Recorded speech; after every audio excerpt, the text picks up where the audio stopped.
In the darkest nights, we find our light. Battered souls, but we won't lose sight. Surviving together, never alone. Through every trial, we carry on. Surviving together, never alone. Through every trial, we carry on. Surviving together, we stand tall. United forever. Strength and courage will overcome. Oh, surviving together, victorious, never, never alone. Hand in hand, we'll face the unknown. We see you, we hear you, and we believe you. Hey everyone, how you doing today? It's a Saturday afternoon. Thank you for joining me here at Surviving Together, a safe space for trauma survivors to connect and build community on their healing journeys, as well as providing trauma-related education for all. So I have been reading the comments and I see Crystal needs some extra hugs and love today. Let's send that out to everybody who needs them. But Crystal, I'm giving you mine from the distance here. And so welcome. Thank you for being here, Crystal. I'm glad you came. Ben Bacon Bits is here and Indigo as well. Thank you guys. I hope you're having a good day. Carmel is here. Carmel, I hope you are doing well. I've been thinking about you lately. And Tommy Stiggs stopping by. Thank you, Tommy. I hope your afternoon is going well. Not sure if you guys still have the rain we were getting yesterday. Yeah, Mustang Mike is here. Thank you for being here, Mustang. I am appreciative of all of you guys being here. And Shell W just dropped by. Hey, Shell, how are you? So today is about connecting with our inner child, and I am going to be speaking about this a little bit. It is a pretty big topic. It's one that I think really needs to be dissected more than I'm prepared to today, but I am going to touch a little bit on it. If you don't know, connecting with your inner child is about reaching that person that we were at the time trauma in our lives occurred, and understanding why we have certain reactions as adults to situations that seem bigger than necessary or out of the ordinary. And a lot of it has to do because of things that we learned as a kid, reactions that we learned. And so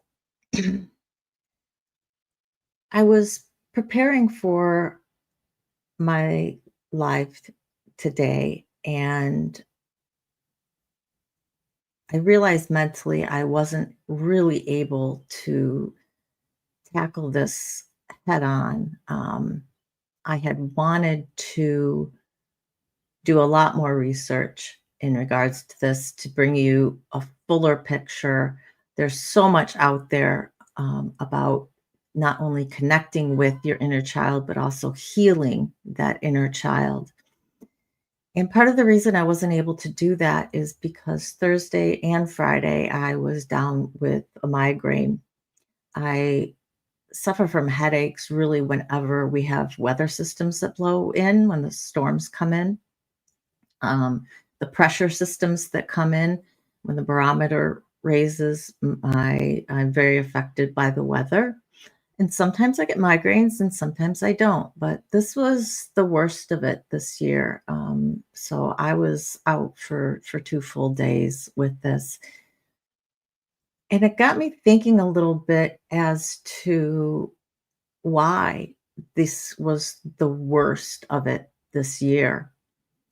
And maybe it was serendipity that I had already chosen this topic for this live and was researching it today, trying to scramble to get as much stuff together for you guys as possible, hoping that I could still present the full topic.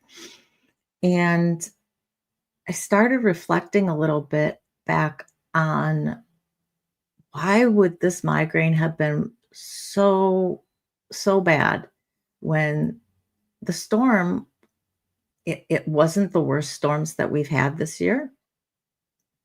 We've had other storms this year, and I've been surprised that I actually haven't gotten any migraines, because I usually get a headache, and it's always a crapshoot as to whether it's going to, be a full migraine or not.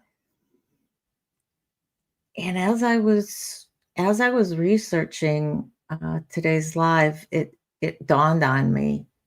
Um, Solar activity, Ben? No, for me, it was actually a simpler explanation. Um, I wrote my book draft this week.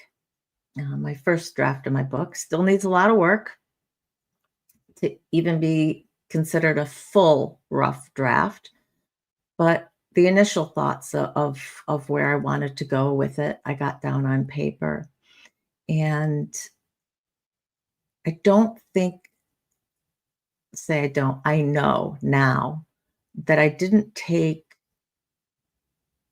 time to really look at how putting that all together affected me.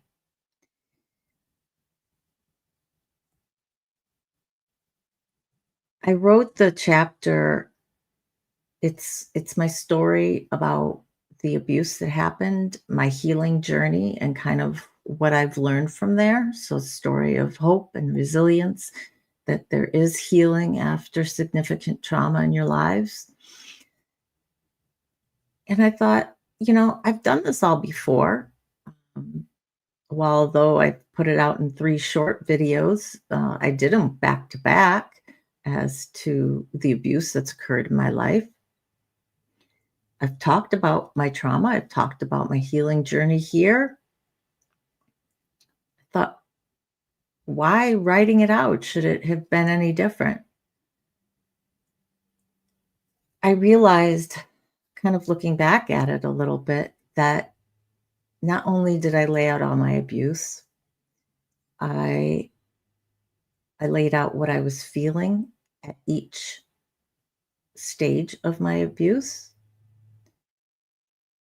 I laid out the 2 times that I disclosed in my life and what happened.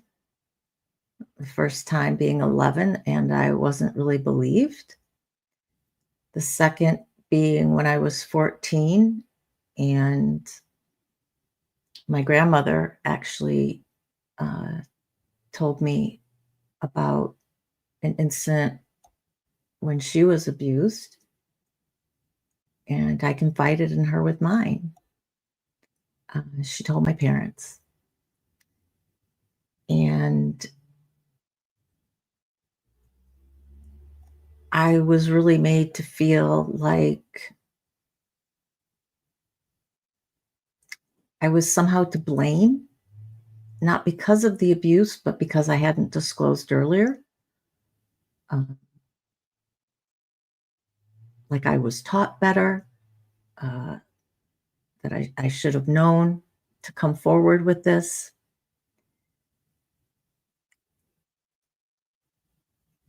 It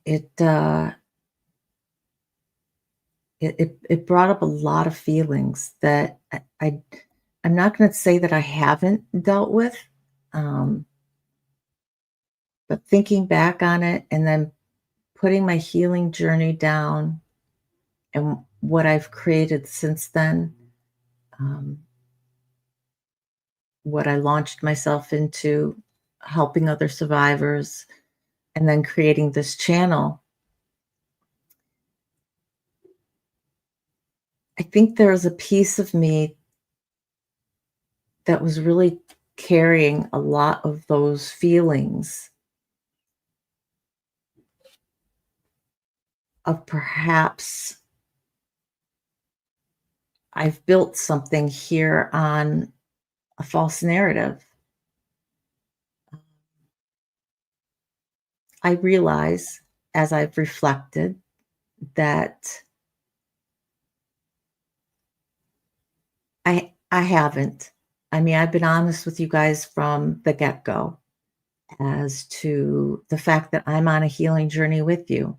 I've made no bones about it. I'm not 100% healed. And even when we think we're healed, sometimes things come up and you realize you're not quite as healed as you thought you were. And this was certainly one of those times that hit me. And I realized I still carry with me, I think, a lot of feelings of inadequacy and, uncertainty. And I think I was thinking about those things as I was writing about my healing journey and about starting this channel and wondering whether I was the right person for this. Um, if these things are still coming up, can I be an effective host for you? Can I be bringing these topics to you with authenticity, with truth?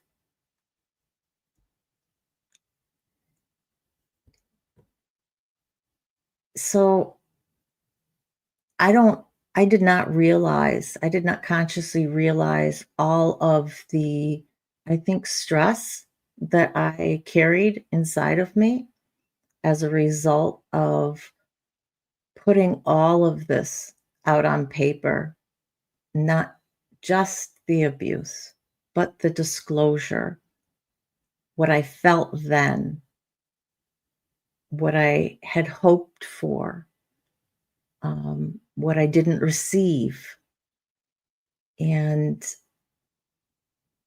then the healing journey that I did embark on, what I did heal from.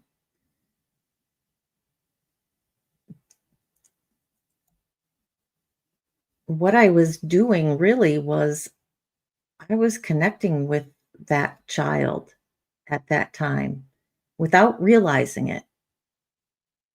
So, two big ways that we can connect with our inner child are either, say, writing a letter to our inner child and having that inner child write us a letter back as to what they're thinking and feeling.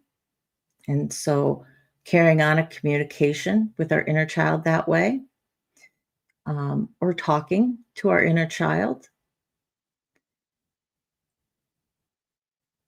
And I was doing both of those actually. I was writing about all of this, but at the same time, I was having a conversation with my inner child in my head as I was writing all of this out. I was not only talking about it from my adult perspective, but the feelings and the thoughts about what I had back then was my child talking to me. So I was connecting with myself on a much deeper level than just writing out my history and writing out my healing journey without even realizing it. So now, with some time to reflect today, I can see all of the stress that I was putting myself through because of that without engaging in any aftercare. There was no self care for myself. There was no reflection as to what I was doing. I thought I was just, writing out my story or telling my story like I've done 100 times before. But it was much deeper than that. And whether the words, when you When somebody else reads them, whether they can see that or not, I don't know if that'll come across, but I know internally, at least, that's what was happening. So I had to spend some time this morning reparenting. This is another way that we can connect with our inner child and start to heal our inner child to some degree, telling our inner child what we wished we had heard then.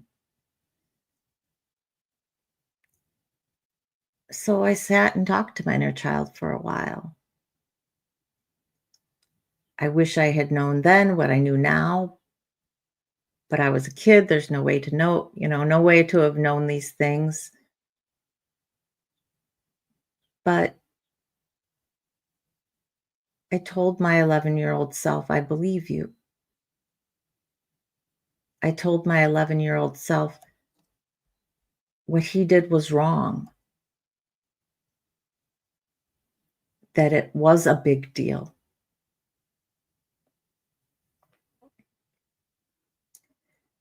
I told my 14-year-old self that I was not at fault,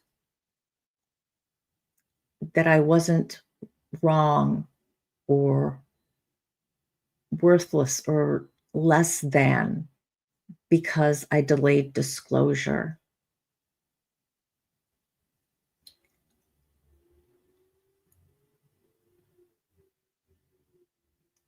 My family had and I think I might have spoken about this once before, but when my grandmother told my family, I was quickly called down, and my parents sat there, and my dad exploded. He was angry. And I understand now as an adult that he was angry that this happened to me.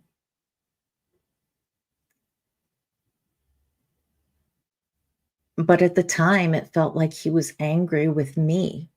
I was not met with sympathy.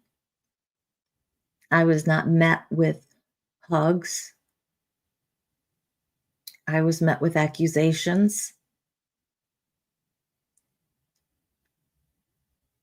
When it was discovered that I had disclosed to my mom once before because I was defending myself, I didn't realize how much I was putting my mom in the hot seat then. His anger tripled. And then not only was the anger directed at me, but at my mother. And how could you let this happen? As if any of those instances of abuse were her fault. Like they had occurred because she wasn't on her watch. They're both my parents.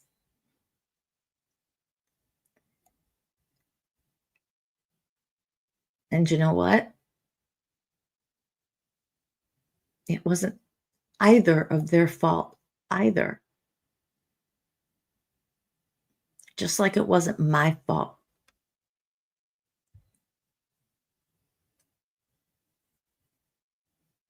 It was the neighbor down the street who took advantage of a situation. It was the older child who took advantage of me.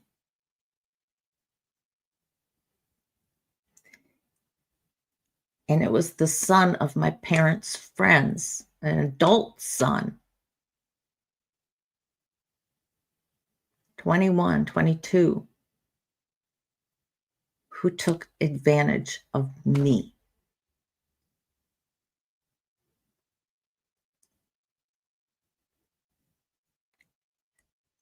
Logically,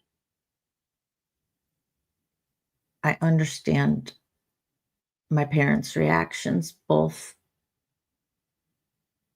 Then my mom's reaction when I was 11, she didn't know how to deal with it. Um, she couldn't deal with it. Things weren't great between my parents. That person was going to be leaving that day. So as long as I stuck with the adults, nothing else could happen that day.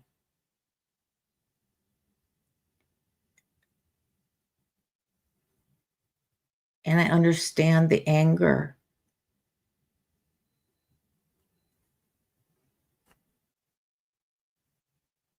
at the situation, finding out so many years later.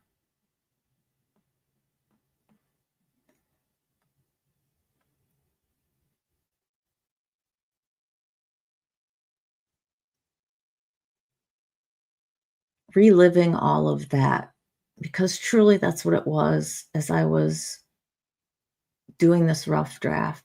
Because I told myself, just write what comes. This is a rough draft. I don't know. I have a 2,500 word cap. I don't know how long it's going to be, how much I have to may cut, how much I may move around and put things differently. So whatever I'm thinking, whatever I'm feeling, I'm laying it all out there.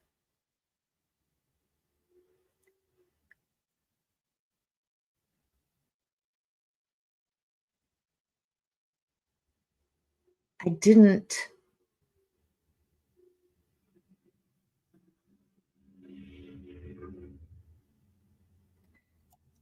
Looking back, I don't think that I ever fully appreciated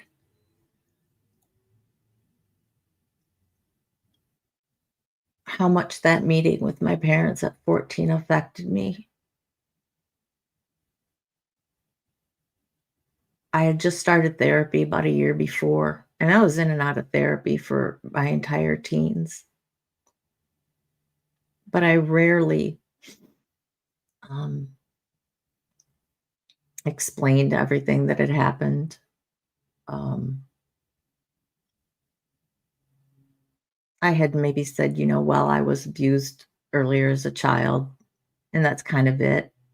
And I was never asked follow-up questions about it, really. Um, but what happened in that meeting when I was 14 never came up.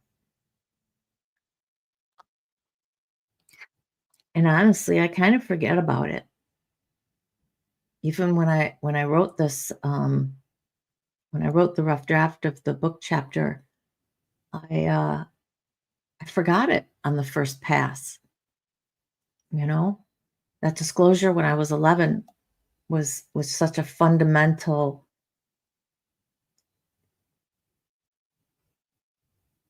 moment of just not being believed,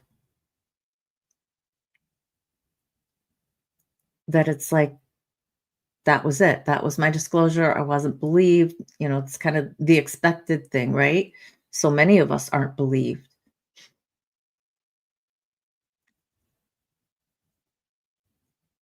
I think my brain glosses over that second disclosure to where I was believed. Nobody said anything to the contrary.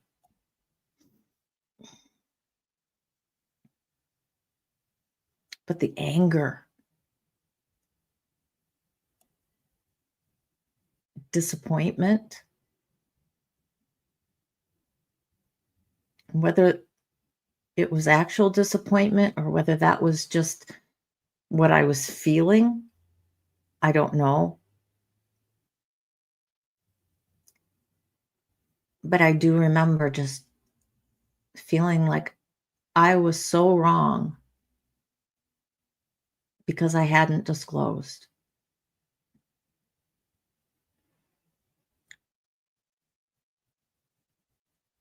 And I think I felt like I had always been a disappointment to my family, despite getting straight A's.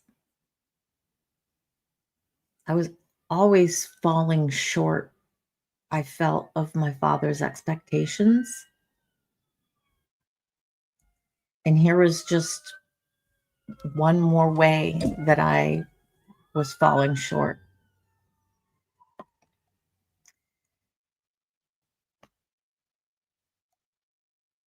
So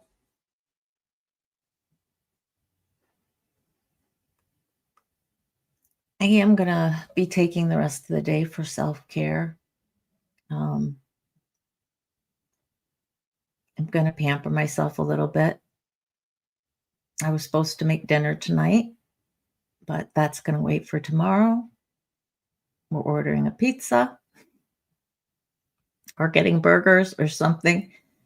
And I'm probably going to have a milkshake or some ice cream.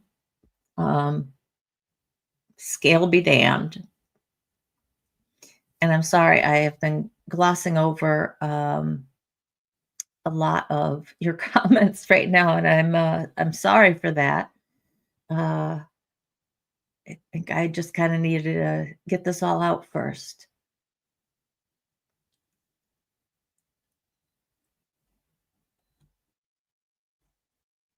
So let me say hi to some other people that have come in. Echo, thank you. Body Illusion is here. Deaudrey Gore, New Horizons, ALV.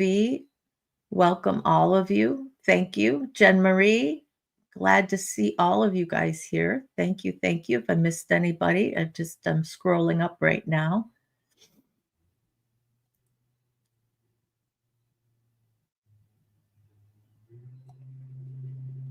Hang on, guys. I'm scrolling up trying to get to the beginning of some comments.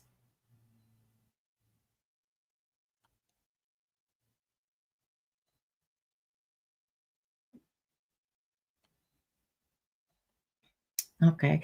Yeah, migraines are no joke. They're bad enough when I don't have other stress actually adding to them. And, yesterday morning, I thought I was going to be okay. It's like I had remnants of it. I didn't realize that A, we had another storm coming in, and B, I was still carrying so much stress inside my body. It's amazing how our body stores trauma. And I'm realizing that I'm still carrying it. There's not as much as I used to, but I do still have stored trauma.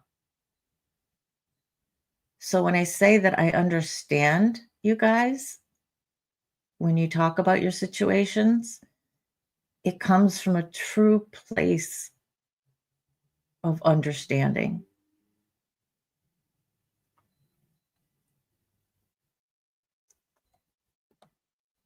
Thank you, Indigo. I said, I think you are the right person. You're honest and going through your own healing. It's okay to have doubts, but you've helped me in huge ways I can't put into words. Thank you. Thank you very much for that.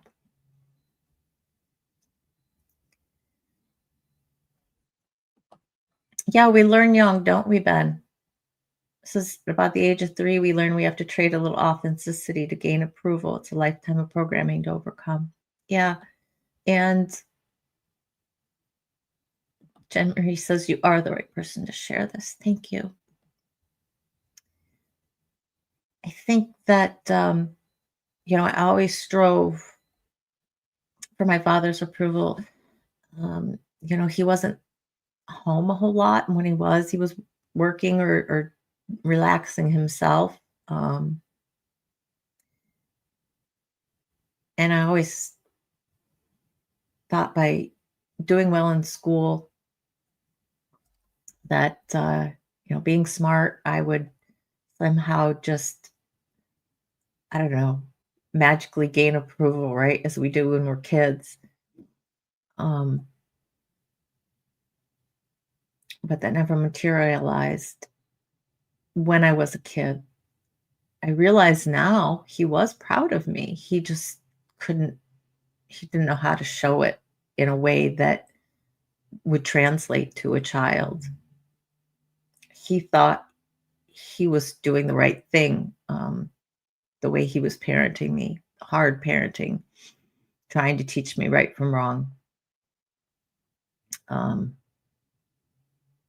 Literally, I remember I was on the verge of leaving for college and almost 18, not quite.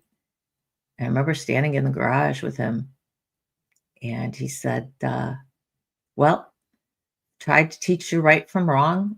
If you haven't learned by now, you never will. So good luck. And that was my going away to college speech. Crystal says you are the perfect person to lead this because of this. You guys mean more to me than you will ever know. You are such a key component of my healing journey because I learn so much through every topic that I research for you guys, whether it's information I've known or not, I learned something new, whether it's about myself or whether it's about the topic. I'm still constantly learning.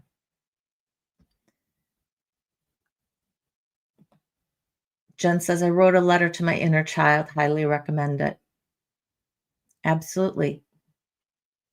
I will also just say make sure that you have support nearby, whether that is a person on speed dial who you can call, whether that's a therapist that you see, but we need support because doing so can open up a whole floodgate of emotions that if we're not prepared for, can quickly overwhelm us. And so you need to be prepared for that sort of reaction. And sometimes it will happen, sometimes it may not. It just depends um, on what that connection hits on, right?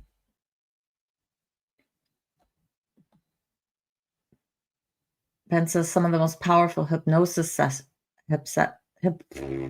hypnosis sessions um, he's had has involved talking to his inner child. That's incredible. That's incredible. Indigo says, I created a rich inner world for myself. There's a house, an adult indigo lives with 25-year-old indigo, 15-year-old indigo, 8-year-old indigo. And imagine sitting down with myself over dinner. That's wonderful.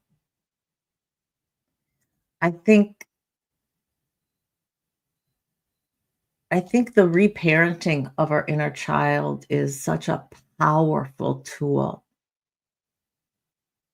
I had actually never practiced that until earlier today, telling myself what I would have liked to have heard. I've thought about it, but I've never really sat with myself with that inner child in mind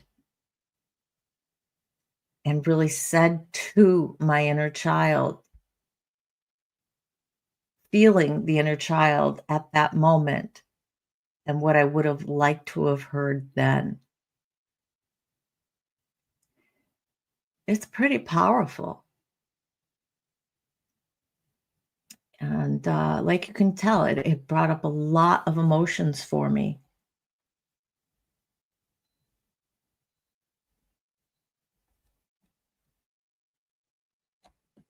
Continuation with indigo. She gives herself time to listen and learn from her younger me, giving faith, love, and compassion to the younger version of me.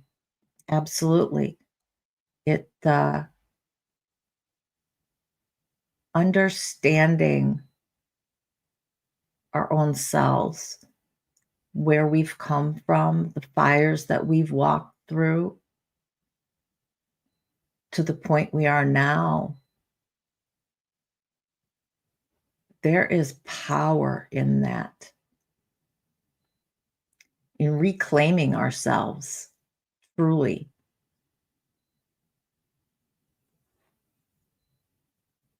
It's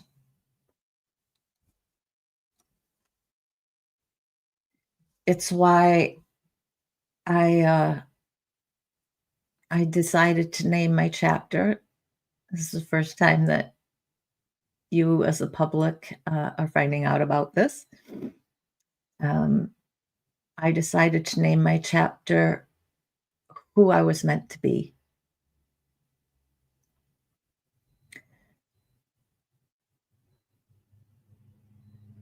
because truly,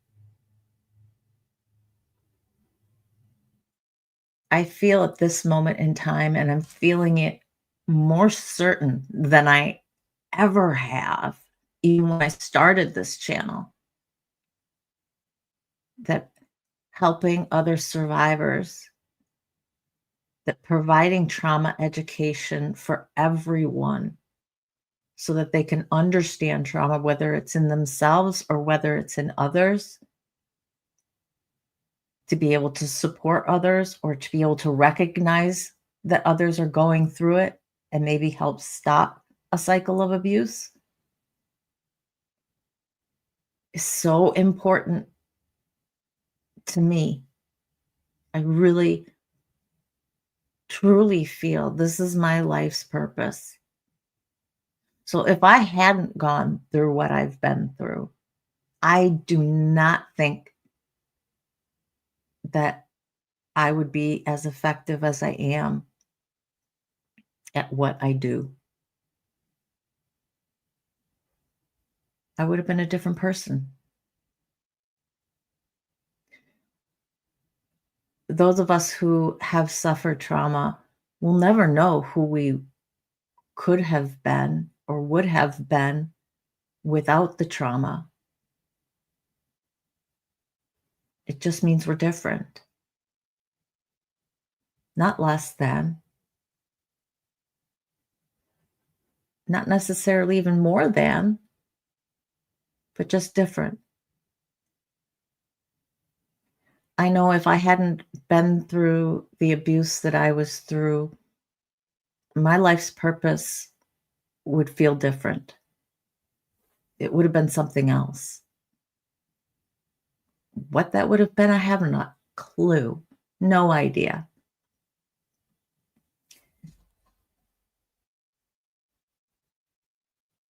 Ground Zero, welcome.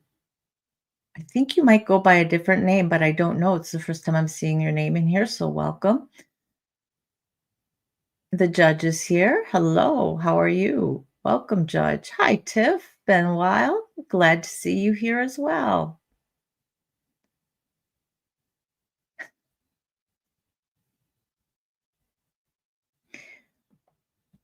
Josh says, I'm so pissed off with both our parents right now. Yeah, we it I still need some more time with it. The the hurt is still a little raw for me right now, having gone through and relived some things just this morning. Once I kind of connected the dots, realizing that pouring out my story in the way that I did, it wasn't just relaying my story. Each step of the way, I was thinking, I was writing about what my then self felt about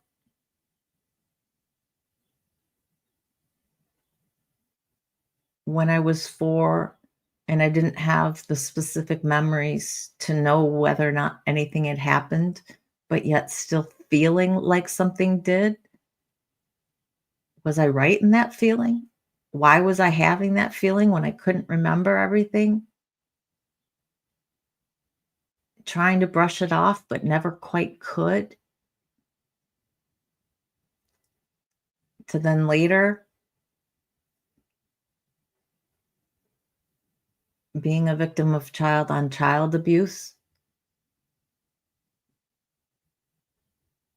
feeling guilty because I had participated,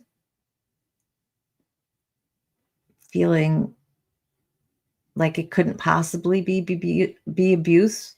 One, because I had participated, but two, because really he was a child as well. Granted, 13, 12, 13, 14, somewhere in there.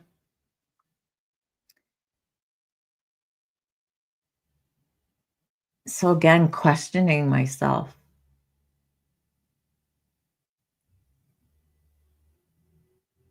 to then the last incident, um, well, in all actuality, it probably isn't the last incident of well, it's the last incident of what I consider child abuse. Was it the last incident of sexual misconduct on somebody's part? No,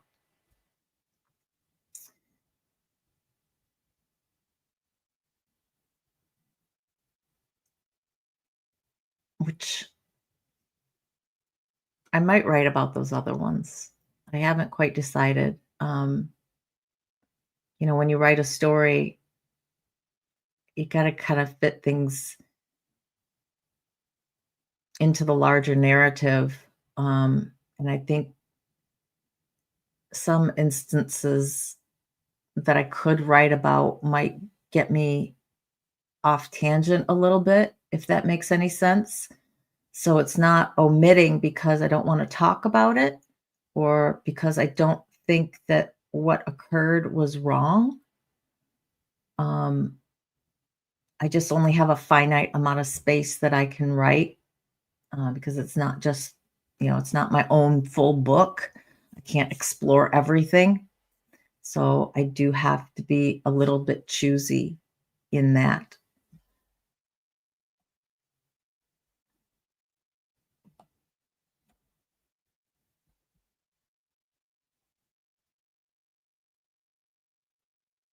And a ghost says, "You could always write it and save it for later." Yeah, I think I think that I will be putting them in for now until I kinda see overall how the rough draft looks and how I'm able to fit everything in. Um, there was a circumstance when I was 14, 15 years old. I was babysitting for the neighbor kids. The dad came home, and I expected just to get paid and, leave. Um, and basically, he tried to entice me into oral sex. And since I was not interested and was just like, no, are you nuts type of thing, he ended up exposing himself to me. And I just left. I never even got paid for the babysitting job and I didn't care. I just left. But I do remember feeling like, why the fuck is this happening to me again? Like the last time somebody exposed themselves to me, I felt at fault because I felt like I had been egging them on, like I had been participating in it in some way. that I had encouraged it. And I understand now that it shouldn't have mattered what an 8-year-old had said to a 22-year-old man. There should have been nothing that I could have said that would have made it okay in that person's brain to go ahead and expose themselves to me, right? But at the time, still being a kid, I'm like, okay, this is what you get, you know? But here I was like, I'm just babysitting. I just asked for the money. I wasn't dressed in a short skirt. Not like I was when I was 8 or anything, but I'm just, I'm thinking to myself all the common things about, when a woman asks for it type of thing. Was I asking for it somehow? Did I give some clue that I was interested in this? And I'm just like, I do distinctly remember walking down my driveway later that day, maybe to go somewhere, maybe to get the mail. I don't remember, but I do distinctly remember going, it's like, and I literally I went like this to myself. It's like I had a target on my head. What about me made this man want to ask me about giving him oral sex? What what vibe did I give off? I couldn't understand it. I still don't, because there's nothing, right? It's nothing I did.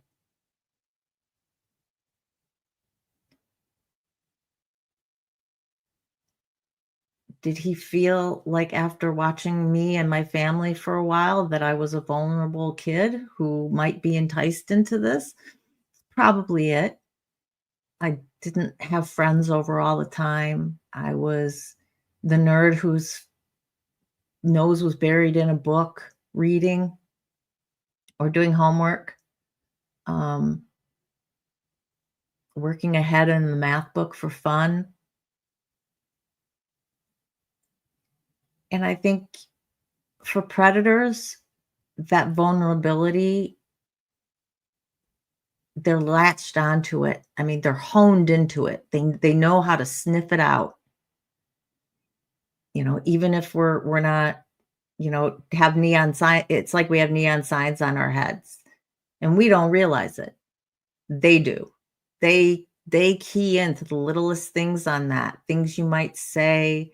Maybe maybe he had engaged me in conversation for a while when we had just talked about babysitting, and it was like, maybe he had said something like, "Oh, but it's a Saturday night, so you've probably got plans." And I might have said, "No, of course I don't," or something like that. They latch onto that stuff. And so there's a lot of things that he could have learned and known from either talking to me or talking to his parents, just as a conversation. And I never would have picked up on it. Those subtle hints that we give predators without even realizing it, because we are vulnerable. So logically, I can understand all of that now. Um, but I think processing all of this at once, thinking back as my inner child a lot deeper than I had when I just told my story, um, on here in my videos. For that, it was more of a matter of fact, here's what happened to me. It was just my way of saying to the audience to come, I get where you're coming from. I've been there, right? but it wasn't a deep analysis. It wasn't a true reflection, a looking in on myself as that child and what I was really feeling at that time. Whereas writing this was. So I'm really glad that I had this subject keyed up for today. I do apologize that Hey, Tig wants to say hi, guys. I want to apologize that I don't have more information on being an only or being an only child. Guys don't want to see his butt. Get down here. Um, Hang on, I lost my other earbud. Um, I don't. I totally lost my train of thought. I'd have to play myself back. I'm not sure. Kitty totally messed me up. He's hungry. But then again, this one's fat, so he's always hungry. He doesn't look like it, but um, let me get back to the comments and maybe I'll he knows everyone wants to see cat butt, right? Exactly. He keeps showing you his booty hole if he could. Um, it's a sign of trust if they turn their backs and have butt in your face. He's not fat, he's happy. He's a lazy ass, Ben. He is this is the one who will just sit down and wait for the feather to come to him. You got the feather on the end of the fishing pole, right? You dangle it and your cats are supposed to jump for it and stuff. Not this one. The other one jumps for it. This one just waits till it comes close and then just bats at it. Like as little energy that he can expend as possible while still being able to play.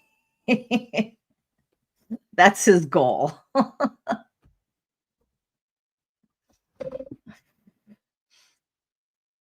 Oh my goodness. Thank you, Indigo. I think that that's a very good thought. Sorry, so many viewers have gone through something similar. Sending you light and love for everyone. Absolutely. Well, hugs and love to everybody who feels that they need it, whether it is you now or whether it's your inner child. And welcome, Kim. How are you doing today? She says, "I'm glad you're here, Mac. I wish we had things like this in the 80s and 70s. It would have made things a lot easier. Good for you. Wouldn't it? Right? The things we wish we would have known then." And I think that that's part of the healing that is certainly going on for me today. And I know more of it's going to go on after this live for me because I'm still processing some of the realizations that I had this morning. Um,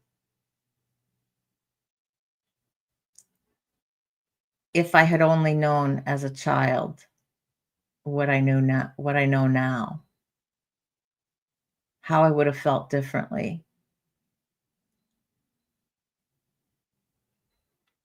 But we didn't, right? My parents didn't have different role models than they had. My mom was an only child. She didn't know how to foster sibling relationships. She did not know how to deal with sexual abuse. Wasn't anything in any parenting guide she'd ever read.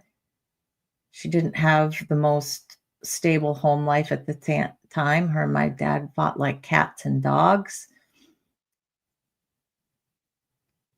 Even though they made their marriage work in the end, um, they found a comfortableness after 55 some odd years of marriage.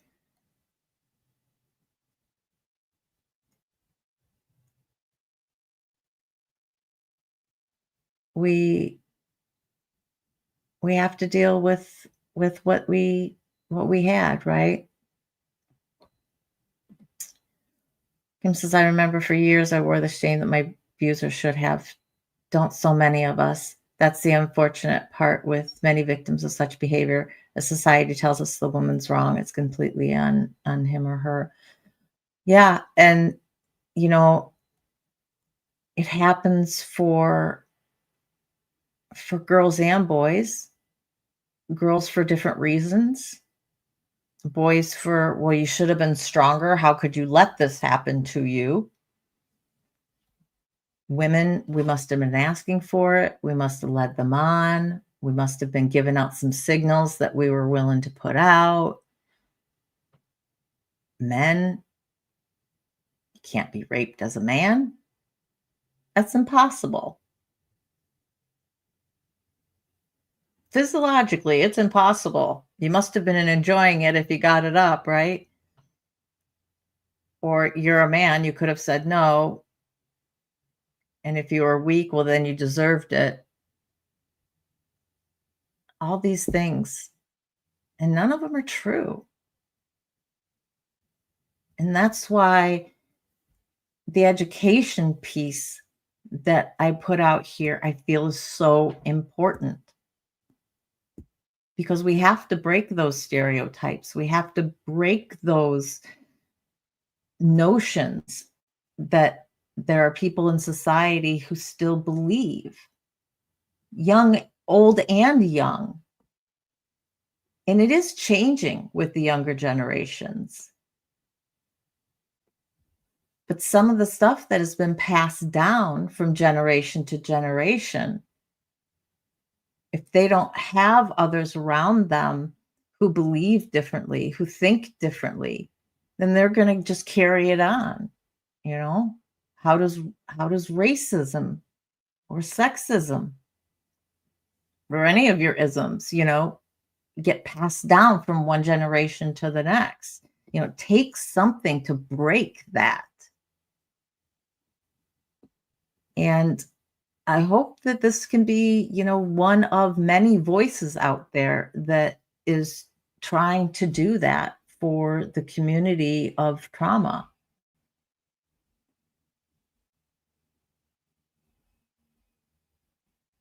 I know I probably missed some of your comments, guys, and I apologize for that.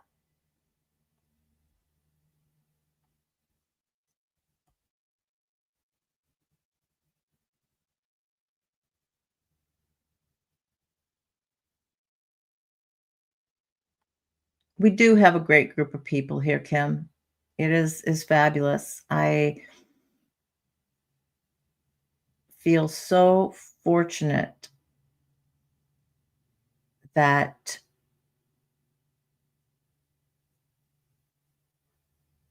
we have grown the way we have because I think that the people who end up staying are the people who want to be here, the people who need to be here, people who want to hear the message that is sent here. People don't come because of one entertainment to drama. They don't come just to watch from the outside. Even our lurkers who are here or who may play on replay consistently are invested. They just may not be active in the chat, and that's okay. You don't have to be here and be active in the chat to be part of this channel.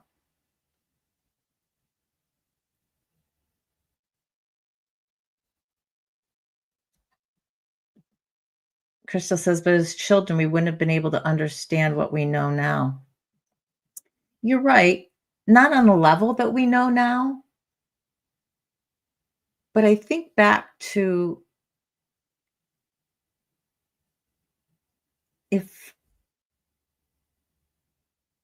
if I had been taught to be more self-assured, if I had been taught and shown how to act socially, things would have been different. I could have understood things differently. Would it have necessarily made a difference? I mean, these things would have not happened? No idea. No guarantees. But I guess I look at my son and how he's been able to navigate spaces. And not to say that he's always done great or that he hasn't had his moments of self-doubt and he went through all of that just like we all are going to. But despite having a largely absent father and a mom who was piecing herself together after a mental break, he didn't have quite the level of vulnerability. And I'd like to think that that was at least in some part to the strength that I gave him to believe in himself, to believe in his choices. Not to say that it made all the difference in the world, because he's a totally different person. He is his own person. But I do think those lessons that we learn and that we're able to internalize as kids can set us up better for success.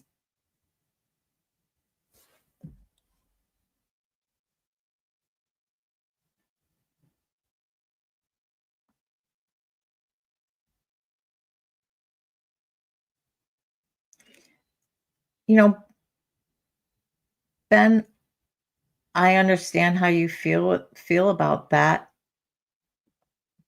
I side with my friend Chase on this. If I see something see that happening to a child, you better hope and pray I get there before the police, before you deal with it.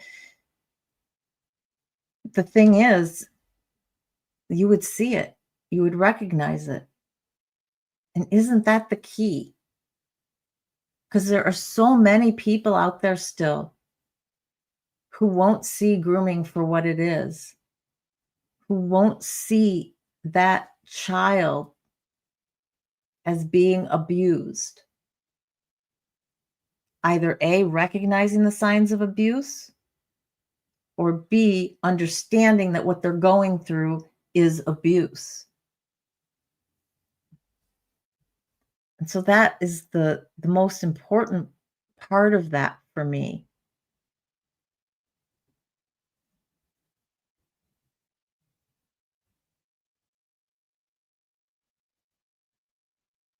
Also common, Shell, also common, um, feeling re-victimized, or being re-victimized, I should say, not feeling, being re-victimized. So many of us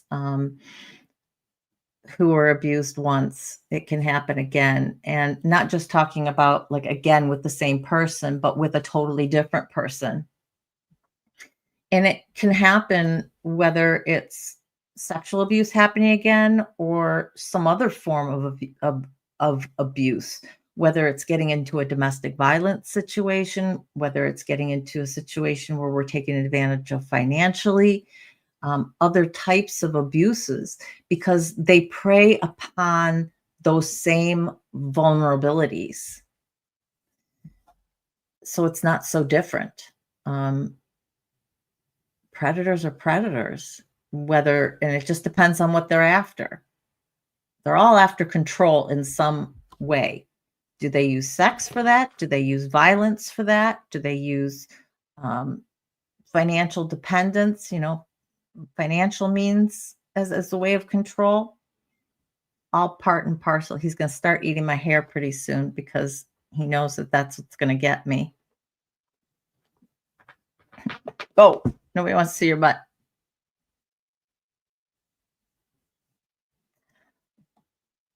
Just what I was talking about, Indigo. So you felt so stupid after classes and education about abusive relationships. Yet I found myself in one at 27 to 25 to 27. After everything that I knew, after everything I had been involved in, I found myself in an alcoholic marriage. I found myself being verbally abused. And I remember at one point thinking to myself, didn't I tell you he was going to start eating my hair? I remember thinking to myself at one point, how could I have let this happen? How could I have not seen this? How could I not have placed the importance upon it once I did see it? For me, those answers became I had a kid, love and feelings got in the mix, and it just messes up everything and it clouds your clarity. It did for me. And it took uh, it took my son entering kindergarten to be the reason I finally made the break because I wanted my son to have what I never had, which was stability throughout his school years. And either I was going to enter him in school in the town that I lived in, or I was going to be moving back home and I was going to make a life up here. And I chose the latter. And that was the kick in the pants that I needed to finally get out of marriage.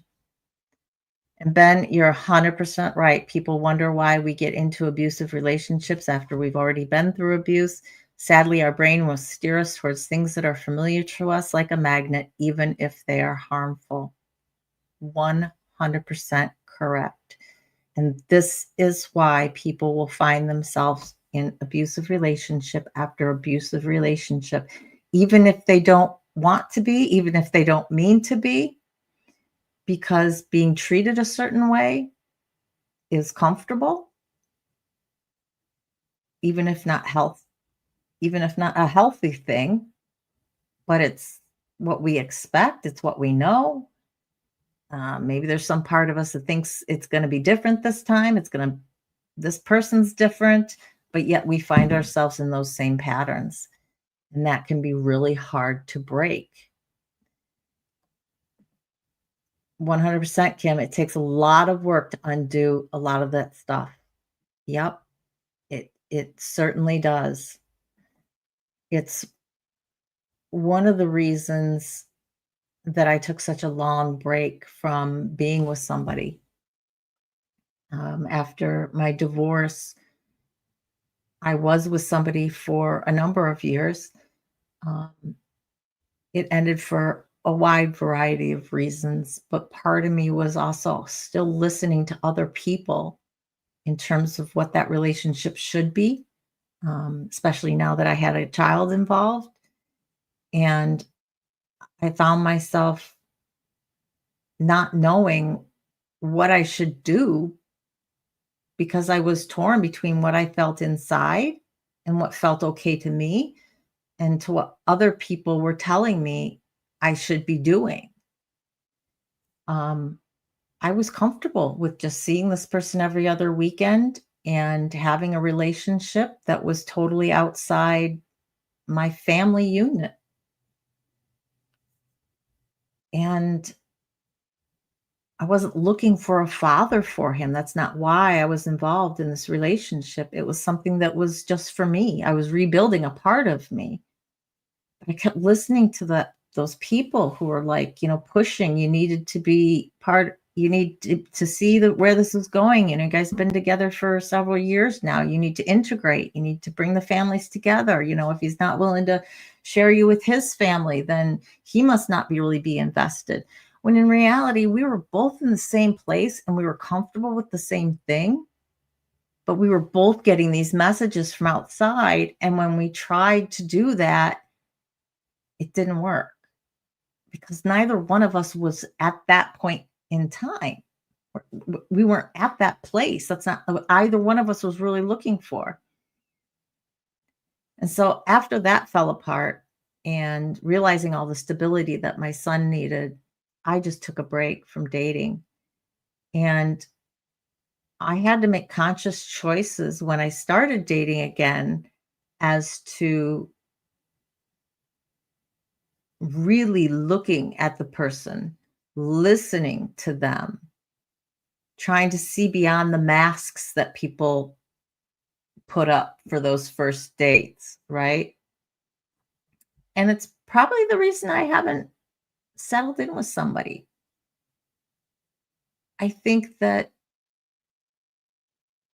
this channel has kind of been part of it because I realized how much healing I'm still doing. And every month that goes by, I feel more comfortable with myself, more confident with myself as to what I need as a person, what I want as a person. I don't need a father figure in my child's life. He's grown,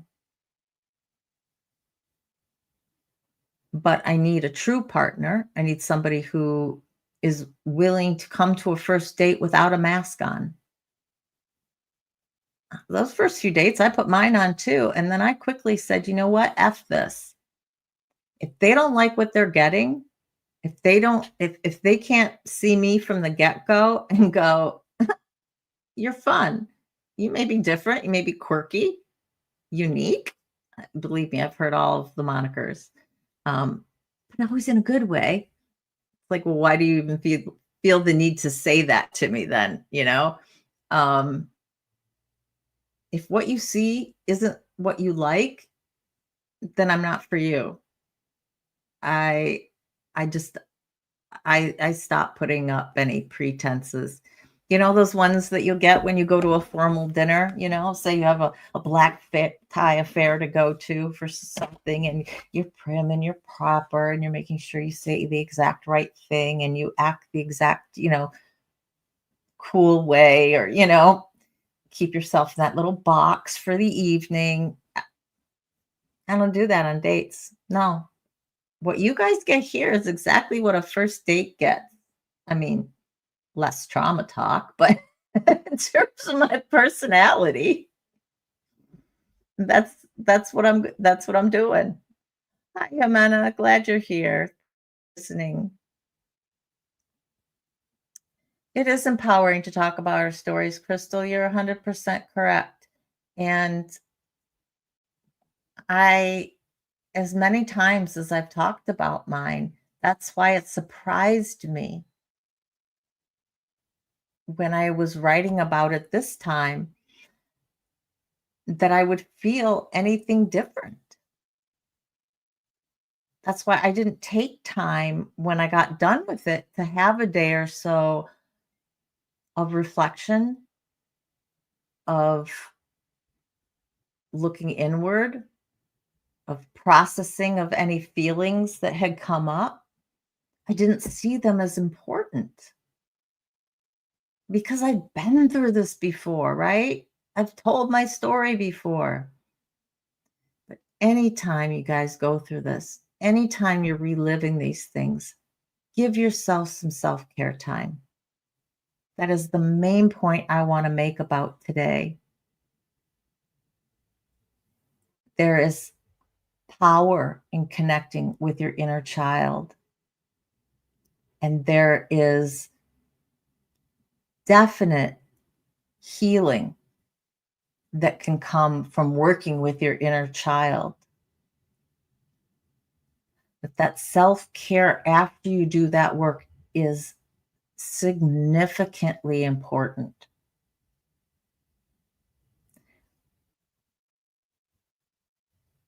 It doesn't matter how long you've been in therapy. It doesn't matter how long you've dealt with things. It doesn't matter how long you've talked about things. When I eventually find somebody who will be a partner to me, I know that my story will come out because it's an important part of who I am. Not only because of the work that I do for this channel, but just because it's part of who made me who I am today. So I am keenly cognizant of the fact that when I tell that person the story, I'm going to need to take some reflection time after that. So I know now After every edit, substantive edit that I do, rework that I do of this draft, I'm going to be taking some time for me. Maybe that time is only an hour. That may be all that's necessary. Maybe I'll need longer than that. I don't know. But I am at least aware of now that need to do that. And so I hope that you guys take from this live that message that you always need to make time for ourselves, especially after we've done any significant trauma work, whether that's just journaling about the trauma or talking about it, whether it's in therapy or not in therapy. Take some reflection time. Make sure that you're dealing with anything that comes up. Recognize any feelings that you may have that come up and truly look at them. Give them the space to breathe. I just kind of recognized the stuff and thought, well, this is things that I've thought of in the past and didn't look internally to see how much stress I was causing myself.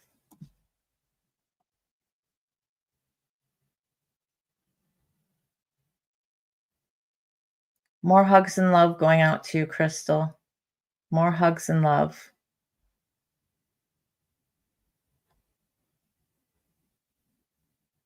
Indigo says, I'm the same way, super blunt and upfront about myself. Yeah, if you're either going to like it or you're not going to like it.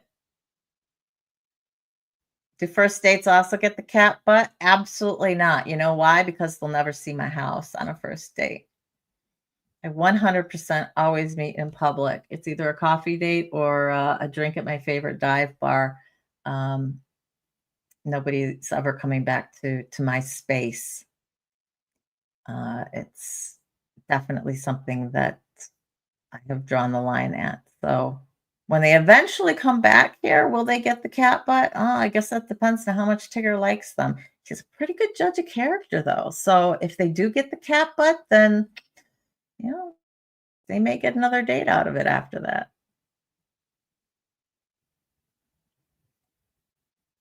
Interesting. Crystal says writing and speaking about our stories in different are different in the way that affects our brains in different ways. I didn't think about it from that aspect. I think you're right. Just speaking about my story is easier than writing about it, at least this time, because it's almost clinical for me because I have gone over my story so many times that I can just kind of recite the facts with leaving part of the emotion out of it. What I had to do here, the whole point of writing this chapter is showing that there is hope and healing after trauma. So I really wanted to make sure that my emotion came through. And I did not realize how much I was connecting with my inner child in that moment when I was doing the writing. I didn't realize how much of my inner child was coming out through me in my writing versus just writing about a memory, right? Feeling and putting pen to paper and putting words to those feelings at that time is so much more emotional than just regurgitating a memory.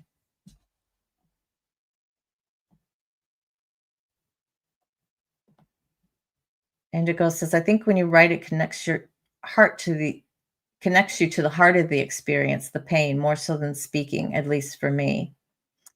It certainly was this time. I've journaled about my trauma in the past, but again, it's always been more like an overview of here's the trauma that's happened. Here's the incident. Um, Here's what I remember. I don't remember much else, or here's what happened. Here's the person. Again, it was just writing down a memory. It wasn't reliving it. And this time I relived all of it, from the fear I had that moment I woke up in that neighbor's house the next morning because it was a sleepover when I was 4. The fear I had, I didn't know why, but I just knew I wanted to get out of there. And I never wanted to speak to that man again, and I never did. To putting myself back into both the scenes of playing doctor with that other child and what happened and how I was coerced into it and what was said. Remembering the cardboard box tunnels that we had made out of old refrigerator. So when refrigerators used to have cardboard boxes around them, or washer dryers had them, and anytime anybody got those types of deliveries, we as kids loved to save them, right? So we could make tunnels and forts and things out of them. That was the scene of the first one, when I had been tried to be coerced several times in those tunnels. So reliving the preamble, the almost grooming of it, I hadn't allowed myself to think about. Whereas this time I did.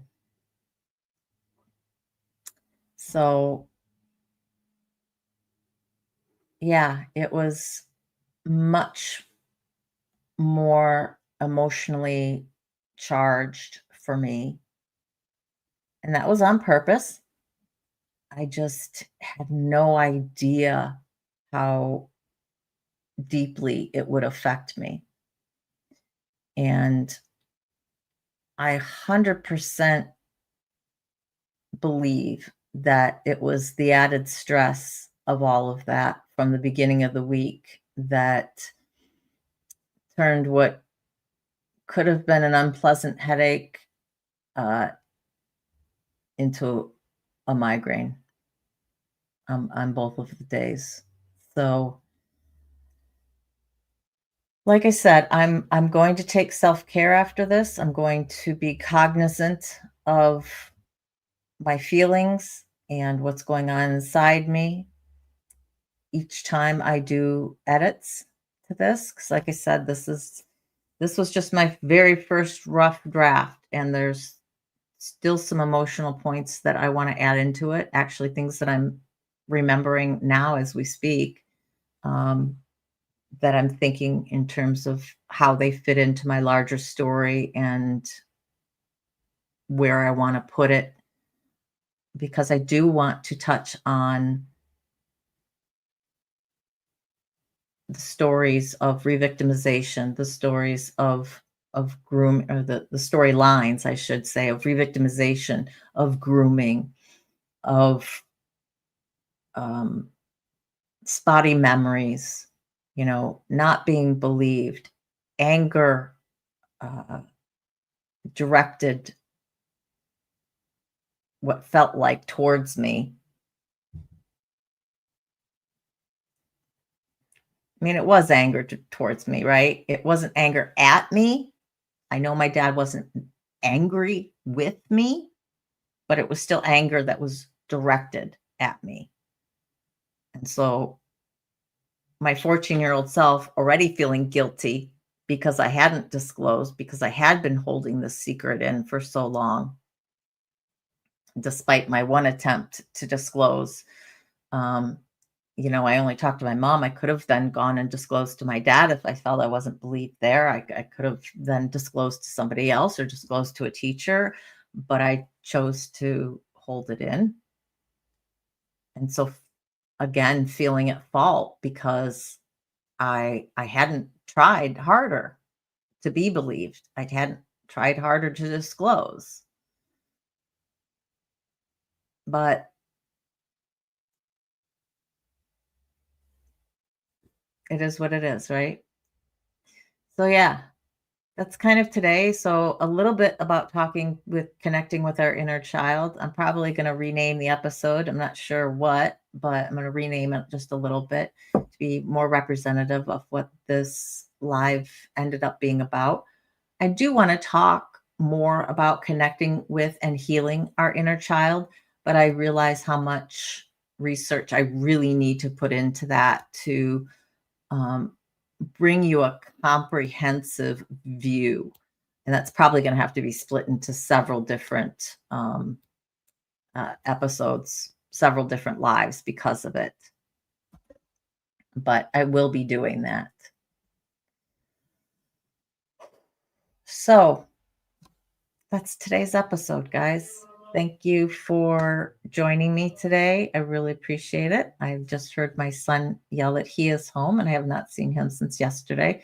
So I am going to go see what he's doing and what he's up to. Let him know that I won't be making dinner tonight and see what he wants on his pizza. And that's him calling right now. So everybody, thank you so much for joining me today. I appreciate it so much. Your presence means everything to me, and your support is always unwavering, and I couldn't do without it. So thank you, thank you, thank you for that. Remember, you are worthy, you are valuable, and you are loved for who you are, just the way you are. So hugs and loves from me. I will see you Wednesday with a to be determined topic. And then a week from today is the first Saturday of June. So we will be having Laugh Saturday next Saturday. So you can tune in to enjoy that. So as soon as I decide on something, I'll put a thumbnail up in regards to Wednesday's live. So be looking for that. Have a great weekend, all. Surviving together, never alone. Enjoy the outro.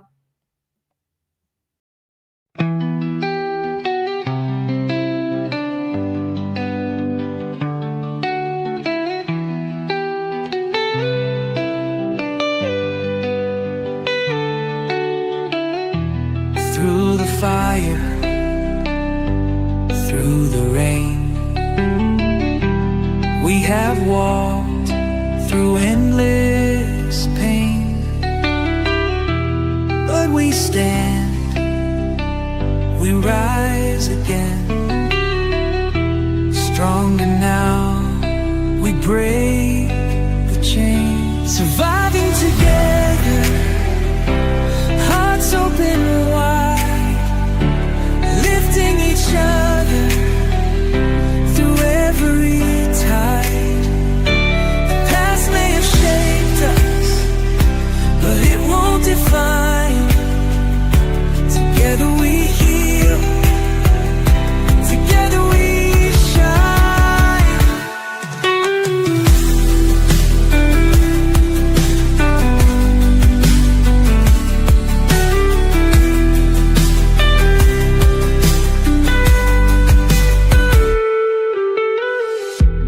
Every tear, every scar tells the story of who we are. Not just survivors, but warriors too. With love as our armor, we see this through. We see you, we hear you, and we believe in you. Survive.